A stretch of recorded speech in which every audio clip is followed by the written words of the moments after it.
Sebenarnya gini Mas Andro, saya itu dari awal proses itu sebenarnya tidak mengetahui tentang overcharging itu apa. Setahu saya proses ke Hong Kong itu juga melalui PT dan ada potong gaji kan, setahu saya. Nah, Siap. Terus? Halo Mas Andro. Lanjut. Setelah saya browsing dan saya mendengarkan live streaming juga maksudnya dari pihak BP2MI, ada pembahasan tentang overcharging. Dan di situ juga menjelaskan tentang undang-undang tentang overcharging tersebut. Tentang masalah potongan itu. Betul. Potongan PP tersebut. Terus? Iya, sebenarnya saya merasa terbebani dengan adanya potongan yang menurut saya besar. Terus? Lanjut. Terus saya berusaha sendiri melaporkan ke pihak aduan saya ke pihak BP2MI melalui email. Terus? Dan saya mengirimkan aduan saya bla bla bla bla bla ke email tersebut dan pihak BP2MI membalas email saya dan meminta bukti foto tentang penagihan tersebut. Oh, surat hutangnya. Surat tagihan hutang. Dan bukti. Dan mereka juga meminta kita menulis bukan mengetik aduannya, itu menulis tangan dan kita fotokan, kita kirim. Ini boleh disebut BP2MI mananya enggak Mas Andro? Oh, boleh. Saya pengaduan di BP2MI Malang. Malang ya, oke. BP2PMI Malang, oke. 2MI Malang. Siap. Saya sudah melapor ini dari kurang lebih 4 bulan yang lalu. Dan dari itu setelah sampai sekarang ini kasus saya tanyakan lagi, aduan saya tanyakan lagi.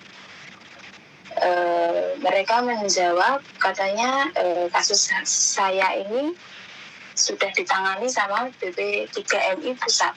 Oh, BP3MI pusat sudah dilempar ke pusat, oke. Gimana Mas Andra? Sudah dilempar ke pusat. Ya, katanya sudah ditangani di pusat. Siap. Saya kan ada beberapa teman juga yang ikut melapor. Betul. Nah, dan dari beberapa teman saya itu sudah melakukan Zoom bersama BP2MI dan juga pihak PT dan juga mbaknya yang ikut melapor. Wah, keren ya. Tapi nggak ada rekamannya ya? Iya. Nggak ada Mas Andro. Oke, mungkin siap. Itu bersifat pribadi. Siap. Maksudnya mereka hanya berdua yang ikut Zoom gitu. Siap. Nah, dari pihak BP2MI itu sebelumnya juga meminta bukti-bukti kita untuk menanyakan ke majikan berapa majikan membayar agent. Kita sebenarnya dari kasus ini tuh banyak musuh Mas Andro yang memusuhi ya, saya khususnya juga teman-teman yang melaporkan overcharging ini. Berarti kelihatannya kayak di persekusi. Jadi yang lapor itu justru diancam atau diintimidasi atau dibikin tidak nyaman lah, persekusi ya. Bahasanya seperti itu ya. enaknya bicara itu kayak dipersulit gitu Mas Hendro, ya kan? Oh. Kita lapor dari 4 bulan yang lalu sampai sekarang ini belum ada kejelasan gitu. Nah, yang beberapa teman saya sudah Zoom dan yang beberapa itu kok setelah ada yang Zoom itu kok seakan-akan kita dilempar ke sana ke sini. Nah, dan ya, intinya kita ada yang dihubungi dari pihak BP2MI Jakarta. Saya ada cacatannya dengan pihak BP2MI Jakarta. Saya tanyakan, katanya aduan saya itu dari BP2MI Malang. Nah, katanya pihak BP2MI Jakarta itu tidak bisa menangani. Nah, kalau kita kayak saya itu kan orang awam deh Mas Andro ya. Siap. Saya tidak mengetahui maksudnya itu tuh harus ditangani oleh siapa aduan kita. Kita aduannya ke Malang, kenapa dilempar-lempar ke Jakarta? Setelah Jakarta ada yang Zoom, katanya beberapa teman kita yang sudah lapor itu sudah ditangani oleh pusat. Nah, sampai sekarang ini katanya enggak, tunggu saja nanti akan dihubungi oleh pusat. Sampai saat ini kita menunggu entah sampai kapan. Tidak ada kabar entah dari pusat itu siapa yang kita bisa hubungi, kita juga tidak tahu. Kita tahunya cuma BP2MI Malang dan Jakarta. Dan yang pusat siapa yang menangani kita juga nggak tahu. Terus? Ya saya tahu intinya kalau di pusat itu kan banyak yang itu Mas Andro yang ditangani kan. Bukan hanya kasus oversetting, dari intinya ada dari banyak negara lah. Ya macam-macam lah. Ya tapi ya setidaknya ya mbok yo kita itu ya jangan dianaktirikan gitu loh. Maksudnya kita di sini kan juga intinya kan berhadapan langsung sama majikan, pihak bank, pihak PT juga. Oke. Saya itu intinya gini Mas Andro, saya itu di sini bukan memprovokator mbak-mbak yang maksudnya ada potongan PT untuk ikut melapor itu tidak Mas Andro, karena itu banyak risiko sebenarnya. Karena saya sudah mengalami sendiri. Risikonya apa yang sampean rasakan? Iya, resikonya kita ada ancaman dari pihak PT. Ya kan? Seperti apa ngancamnya? Otomatis kan banyak sekali, ada pasti kan kalau kita sudah tidak bayar, nanti kan ada surat tagihan datang ke rumah majikan. Dan itu resikonya. Juga akan majikan kan juga akan menanyakan. Nah, bagaimana pintar-pintarnya kita menjelaskan ke majikan. Nah, kalau yang non kurang bahasa, kurang pengetahuan, pengalaman, bagaimana kita bisa menjelaskan ke majikan? Sedangkan pihak bank juga meneror majikan. Entah aku tahu nomor majikan kita dari mana juga saya tidak tahu ya Mas Andra, saya tidak mau seusuan siapa yang memberitahu pihak bank nomor majikan tersebut. Intinya saya juga ada catatan pihak bank WhatsApp majikan saya memberitahu kalau saya atas nama ini belum membayar potongan ini gitu. Lembaga bank atau lembaga perkreditan? Koperasi Mas Andro. Di Hongkong bank tapi resmi Indonesia. Loh. Sedangkan di Hongkongnya itu loh. Dari yang saya dengar, dari intinya cerita dari teman-teman yang sudah ikut Zoom, BP2MI itu menjelaskan ada KUR PMI Mas Andro. Itu pun juga melalui bank resmi Indonesia, bukan koperasi. Oke. Enggak. Mohon maaf saya potong. Surat tagihannya itu atas nama Bank Hongkong atau Bank Indonesia yang di Hongkong? Indonesia Mas Andrew. Oh, Bank Indonesia tapi yang di Hong Kong? Iya, atas nama koperasi. Tapi iya. Dilewatkan ke Bank Indonesia. Bank dari ada, Indonesia. Iya, Indonesia. Banknya Indonesia tapi ada di Indonesia. Hong Kong gitu ya? Dibayarkannya gitu loh, Mbak. Halo? Halo, gimana Mas Andrew? Dibayarkannya itu di Bank Indonesia yang ada di Hong Kong, begitu? Iya, kita bayar lewat itu, 7-Eleven. Tapi atas nama pembayarannya itu di atas namakan ke siapa? Atas nama koperasi. Oh, koperasi. Tapi sampean pegang bukti ya? Saya pegang bukti. Oke, siap. Juga ada pihak intinya dari PT juga intinya mengirimkan foto saya memegang dokumen yang saya tanda tangani surat utang piutang itu Mas Andrew. Saya juga memegang. Dan saya sudah konsultasikan kepada pihak BP3MI juga. Saya sudah mengirimkan foto itu dan katanya mereka juga percuma foto surat itu tidak ada anunya apa maksudnya tidak ada gunanya gitu. Karena pihak BP3MI intinya dari Zoom yang saya dengar itu juga menyalahkan pihak PT. Seharusnya pihak PT mengantarkan mereka itu pinjam ke bank negara bukan ke koperasi. Oh.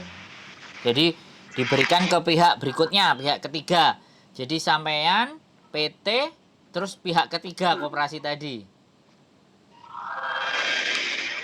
Kalau Zoom pihak koperasi tidak diikutkan Mas Andri. Iya, maksudnya alurnya gitu loh Mbak, alurnya. Ya. Jadi sampean, PT, kemudian si PT tadi pernyataan hutangnya ditaruhnya ke koperasi. Jadi bayarnya terkesannya tidak pada PT tersebut gitu loh. Tidak. Jadi ke koperasi. Gitu. Nah, jadi kan akhirnya kan angkanya pihak ketiga gitu loh. Kan urusannya sampean sama PT. Tapi bayar hutangnya ke koperasi tadi. Supaya terlihat bahwa sampean bukan ditarik oleh PT tapi ya koperasinya gitu loh. Pihak ketiga. Saya nggak menerima kayak gitu ya kan. Iya. Modusnya kan ibaratnya cerita kronologisnya kayak gitulah gitu. Oke. Iya. Itu ceritanya ya. Mohon maaf saya potong sekali lagi karena saya butuh kejelasan. Kalau sampean menceritakan semuanya agak panjang. Mending saya coba bertanya aja sama sampean. Nah, selama 4 bulan dan pengurusan itu, sampean ditagih nggak? Dan sampean bayar nggak di 4 bulan itu? Tetap bayar apa enggak? Saya ini jalan 5 bulan Mas Andrew. Tapi saya bayar? Sudah membayar 1 kali. 1 bulan pertama saya membayar. Terus yang 4 nggak bayar? Yang keempat ini saya tidak membayar. Oh, tapi majikan nggak ada masalah?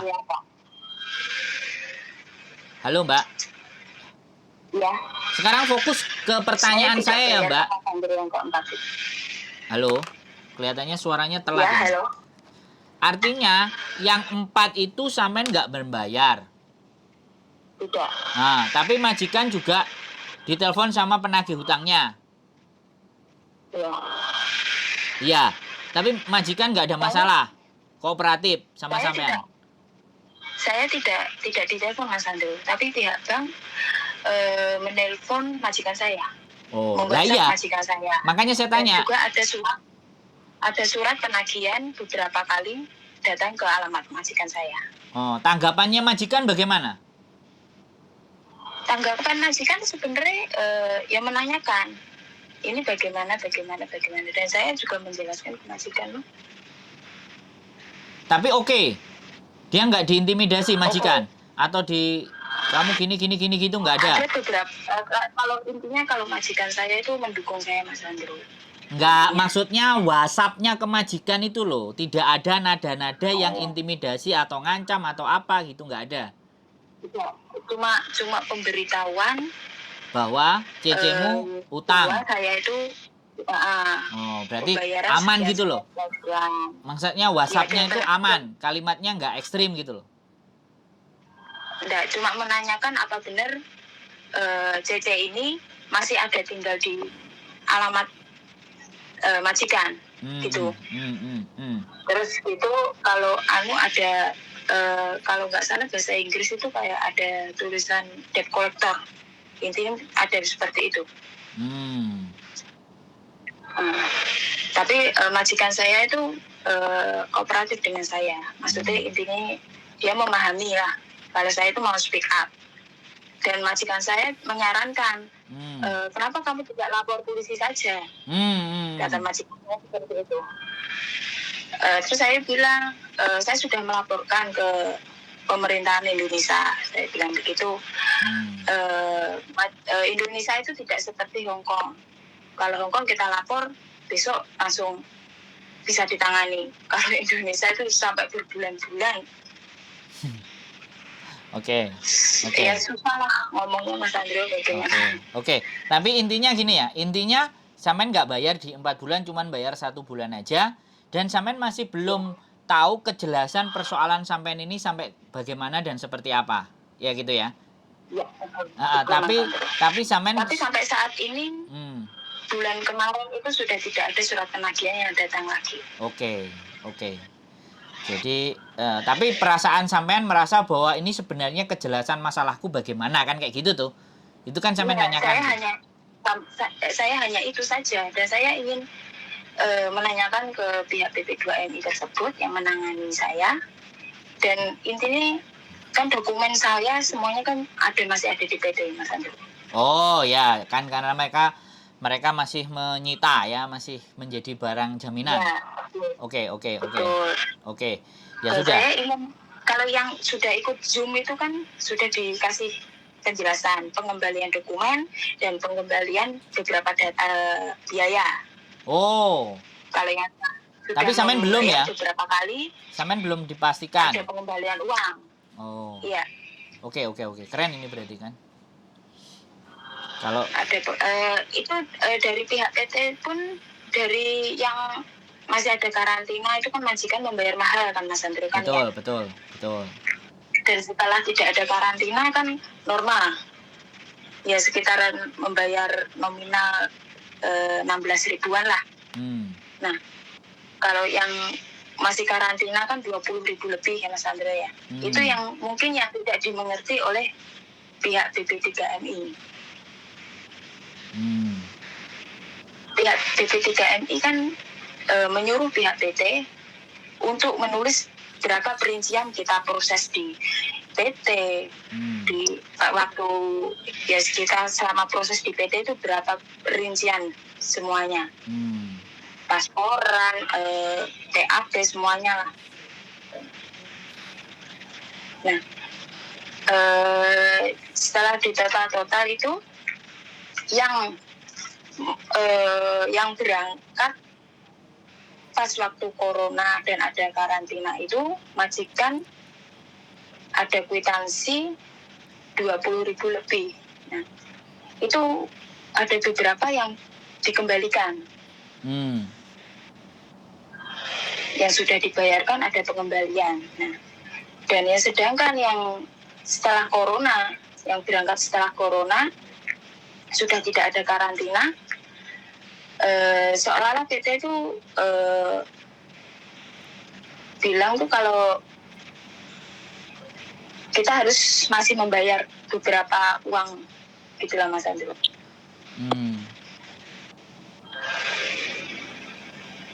Itu yang saya bingungkan, maksudnya gitu loh Mas Andro. Dan pihak BP2MI kan juga sudah mengeluarkan tentang Undang-Undang PK 214 tersebut. Apa saya di sini cuma mau menanyakan apa undang-undang tersebut hanya formalitas saja, apakah masih berlaku tentang isi dari undang-undang tersebut? Karena saya di sini juga orang awam, saya tidak mengerti apa itu undang-undang negara, saya juga tidak memahami karena saya juga tidak berpendidikan tinggi kan Mas Andro.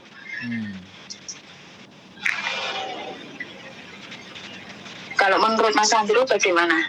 Maksudnya tentang itu? Oke, kalau masalah ini ya Mbak, sekali lagi siklus ini itu benar-benar siklus yang paling dirugikan adalah sampean ya. Jadi teman-teman yang paling dirugikan, mau maju dia butuh pekerjaan. Tapi kalau nggak maju dia harus terima bayar. Nah inilah yang menjadi concern dari beberapa ya teman-teman yang berorganisasi itu, bagaimana ini akan dihapuskan, bagaimana ini akan diselesaikan. Dan salah satunya juga saya juga punya cara yang berbeda gitu intinya, untuk meng-up keluhan dan kegelisahan teman-teman dengan di-up nanti. Nah kayak kebetulan kemarin contohnya adalah garangan di-up, terus bea cukai di-up, akhirnya bea cukai juga akhirnya bikin Zoom untuk bahkan bikin grup kan kayak gitu kan, bikin grup untuk pengaduan dan ABCD kan. Nah makanya harapannya nanti ketika yang kasus ini juga lagi kita siapkan, kita lagi prepare yang sudah speak up dan surat utangnya semuanya sambil nanti dipelajari, karena bagaimanapun kalau urusan perselisihan, urusan perselisihan yang ini disangkutkan hukum perdata atau perjanjian atau semuanya, itu pastinya kan yang bergerak pasti bukannya kami gitu loh, karena kita hanya menyuarakan. Tapi mudah-mudahan nanti coba kita akan berdiskusi dengan tim bagaimana kira-kira hal ini, kemudian bukti-bukti sudah kita tampilkan, terus saksi-saksi termasuk teman-teman itu juga kita tampilkan. Apakah ini bisa? Karena sekali lagi proses perjanjian itu kan di Indonesia, otomatis bisa dilakukan hukum di Indonesia walaupun pembayaran atau penagihannya di Hong Kong. Jadi ini yang lagi jadi kita konsen. Jadi cerita sampean ini mudah-mudahan menjadi awal baru gitu loh, keberanian teman-teman yang lain untuk menyampaikan. Karena sekali lagi gini loh ya Mbak, kita kan naikkan the content ya, tapi kalau teman-teman diem ya sudah, karena kan saya bukan yang berproses gitu loh. Jadi saya berbicara model apa aja, kalau saya yang bukan jadi korban kan ya nggak dianggap, ya kan pastinya. Iya betul Mas Andrew. Tapi ketika intinya itu dari diri kita sendiri Mas Andrew. Makanya kalau kan kita berani ya monggo, kalau nggak berani ya nggak apa-apa. Ya jangan, nggak apa-apa gitu loh. Karena itu resikonya kita menghadapi pihak PT, majikan dan bank. Nah ini kan makanya posisi-posisi. Kalau dari majikan mereka tidak percaya dengan kita, selesai, kelar. Ya, iya, kelar.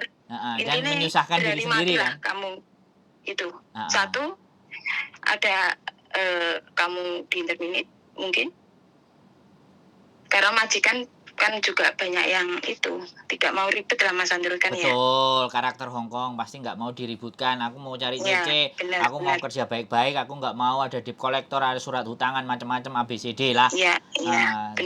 Jadi nanti makanya kita dua sisi. Yang pertama bisa jadi nanti kita speak up kepada beberapa majikan. Artinya ya sekali lagi kembali lagi ya prerogatif mereka, apakah membela CC-nya atau dia nggak mau tahu, cuci tangan, nggak pernah mau kena masalah. Nah itu kan yang menjadi dasar pertimbangan. Makanya ketika kita maju pun kita harus hitung, kita harus atur, dan konsekuensinya harus disampaikan ke kayak sampean gini, teman-teman yang memang jadi korbannya. Jadi apakah kita bisa dipastikan, karena teman-teman kesini itu cari uang bukan cari masalah kan kayak gitu tuh, ya kan? Datang ke Hongkong itu cari uang bukan cari masalah, tetapi walaupun cari uang ya jangan dicekik lah kan kayak gitu tuh. Aku cari uang jangan kalian ya bahasane ku welek sih, saya nggak mau bahasa yang kasar sih, ojo diperes lah kayak gitu loh, wis pegel gitu loh. Jadi tolonglah dibantu, karena di Indonesia posisi dan keadaan sulit, jadi minimal lah ada pihak-pihak yang memahami dan mengerti jeritan tangisnya teman-teman bahwa hal seperti itu. Jadi sudah sangat capek dan lelah ngadepi majikan, belum lagi dengan potongan dan ABCD. Jadi ini hal yang baik. Nanti tinggal tunggu aja sampean bisa kapan libur, nanti dibawa, biar kita bawa kopinya, sampean bawa aslinya, data elektroniknya kalau semuanya bisa kita print dan segala sesuatunya kan kita bisa melaporkan ke tim lawyer pengacara. Jadi Kebetulan saya juga sudah ada nomor aduannya Mas Andro. Ya. Maksudnya nomor aduan saya ke pihak PP2MI, data saya sudah ada di sana semua. Ya itu kan nanti dari sisi mereka, ya kan, dari sisi kita, betul. Bagaimana dan nanti pihak yang membantu kita atau tim kita itu bagaimana merespon tentang persoalan ini, dan tetap sampean hanya nyodorin bukti dan sampean saksi, tapi sekali lagi ya kan kita timbang-timbang resiko yang akan sampean terima. Itu yang paling penting menjadi bahan pertimbangan adalah jangan sampai kita melakukan sesuatu tapi sampeanlah yang terkena dampak. Nah ini yang nggak bisa, yang kita harus benar-benar halus, hati-hati dan waspada. Intinya harus dipikirkan dengan matang-matang ya Mas Andro ya. Paling penting itu posisi sampean, bukan posisi saya. Posisi sampean itu yang paling penting. Jadi efek samping yang akan sampean alami itulah yang harus kita pikirkan baik-baik gitu loh. Sekali lagi ya kan. Jadi kita juga nggak pingin gegabah, gerusa-gerusu, ditata pelan-pelan sebaik-baiknya. Terus resikonya seperti apa kita diskusi dengan tim ahlinya yang memang ngurusi, karena bagaimanapun tanda tangannya itu sampean kan nggak megang dokumen untuk tanda tangan surat perjanjian itu loh. Bahwa surat perjanjian itu atau apapun. Surat perjanjian itu harus dipegang dua belah pihak kan, seperti itu gitu loh. Nah itu nanti yang seperti itu itu nanti yang akan. Itu pun saya tanda tangan juga 1 hari sebelum saya terbang. Iya, semuanya begitu, Mbak. Nggak sampai entok semuanya. Benar, seperti itu ya. Cara kerja PT semua begitu. Makanya di sini harapan saya cuma ingin BP3MI atau BP2MI itu mendengar keluh kesah kita yang sudah mengadu ke mereka, aduan kita. Ya intinya ingin segera diselesaikan lah Bapak Ibu BP2MI. Siap. Intinya seperti itu. Kita di sini juga sudah menghadapi ancaman bank, majikan dan semuanya. Ya, siap. Kita sudah berjuang sampai beberapa bulan ini. Siap. Ya semoga konten ini juga ada yang mendengar dari pihak PP2MI juga. Siap. Untuk segera melanjutkan kasus overcharging yang sudah masuk di laporan kantor PP2MI. Siap. Oke. Nanti tinggal atur waktu, kapan sampean libur, ada ketemu, kita berdiskusi agak lebih panjang dan sama teman-teman yang korban yang sudah terkumpul, dan kira-kira bagaimana nanti semuanya kita atur, set up, dan tim kita di Indonesia apakah benar-benar juga bisa menjadikan ini sebagai sesuatu yang bisa diselesaikan dengan cara yang baik. Ya pastinya kan begitu. Tidak dengan cara yang sembrono, tidak dengan cara yang gerusa-gerusu, tapi perhitungannya harus tepat. Terima kasih Mbak mudah-mudahan ini menjadi tonggak. Terima kasih sekali Mas Andro. Saya ini sebenarnya hanya mengeluarkan unek-unek saya ini loh. Iya benar. Nanti kalau kurang puas unek-uneknya bisa kita offline ya. Ini karena online, nanti mungkin ada waktu kita keluarkan offline dan nggak perlu kita rekam. Jadi karena sudah diceritakan di online. Sehat selalu Mbak ya, tetap semangat ya. Mohon doa, sekali lagi mohon bantu doa dari sampean supaya kita juga bisa membawa ini ke tempat atau sesuatu arah yang benar dan bisa setidaknya membantu perjuangannya teman-teman, meringankan bebannya teman-teman. Itu harapan kita semuanya. Oke. Baik Mas Andro. Gitu. Terima kasih. Sehat selalu, tetap semangat dan jangan pernah menyerah. Itu aja Mbak ya. Siap. Kita tutup. Matur suwun Mas Andro. Sehat selalu, sehat selalu. Matur sembah nuwun. Assalamualaikum warahmatullahi wabarakatuh. Terima kasih. Waalaikumsalam Mas Andro. Oke teman-teman. Ya. Jadi apa ya? Sekali lagi sudah banyak ini yang memperjuangkan tentang hal ini sejak zaman dahulu kala dan sampai saat ini. Mungkin saya hanya bagian yang kecil ya. Masih baru tapi oke lah, saya pakai cara yang berbeda, saya pakai cara yang lain, dan mudah-mudahan cara yang berbeda dan cara yang lain itu membuahkan hasil dengan tanpa merugikan buat teman-teman semuanya. Walaupun sudah banyak yang berjuang duluan, teman-teman yang memperjuangkan itu dengan berbagai macam cara, tapi dengan cara kami seperti ini. Oke. Mohon dukungan teman-teman semuanya, semangat kalian, dukungan kalian, doa kalian, komenan kalian itu sebenarnya yang sebenarnya mengabulkan itu semuanya. Jadi bukan dari saya, bukan dari tim, tapi sekali lagi doa kalian, dukungan kalian, dan semangatnya kalian itulah yang membawa keberhasilan untuk harapan atau keluhan atau yang ingin kalian rasakan agar lebih enak, lebih longgar hidupnya. Itu saja dari saya. Keep stay tune my YouTube channel and see you next video. Bye-bye.